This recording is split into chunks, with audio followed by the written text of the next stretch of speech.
Ükskord ammu elas üks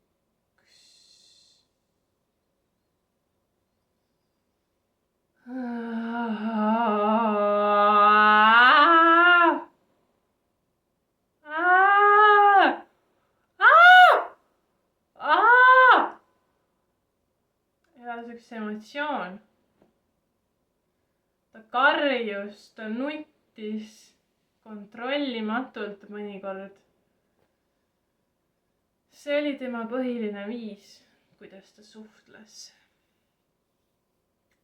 Kuid ühel päeval, kui ta oli karjumisest ja nutmisest väsinud, sai ta aru, et tegelikult oskab ta lausuda sõnu, lauseid, et ta oskab teha kujutluspilte ja ehitada maailma, milles on veel rohkem tekstuure ja kujundeid kui kõigest tunnetes. Ja nii tuli sellel tegelasel mõte luua uus planeet. See on selline planeet,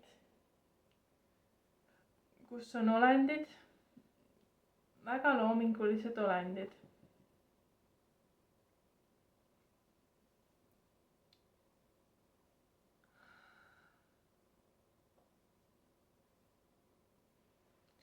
Need olendid suhtlevad oma kätega.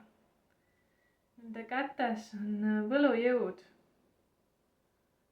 Kui nad libistavad oma käsi õhus teatud liigutustega, siis nad räägivad teatud keelt.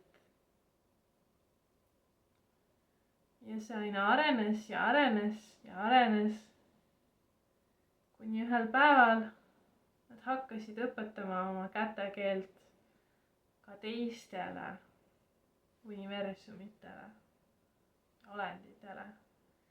Ja ükskord sai Elisa teada, et on olemas selline universum, kus räägitakse kätekeeles.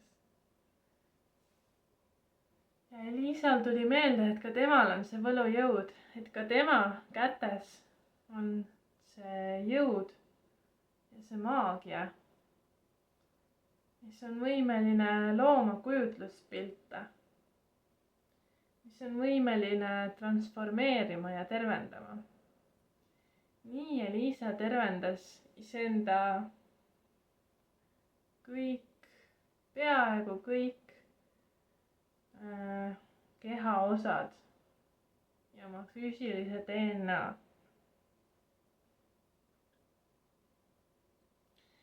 Midagi jäi tal võib-olla kahe silma vahele,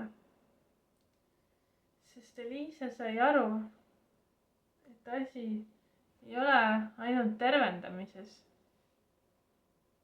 Mõnikord on oluline ka elu lihtsalt niisama nautida. Ja seepärast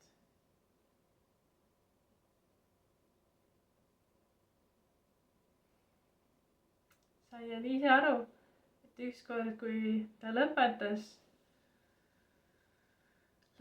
üritamise kogu aeg parandada ja tervendada, siis kohtus ta hoopis oma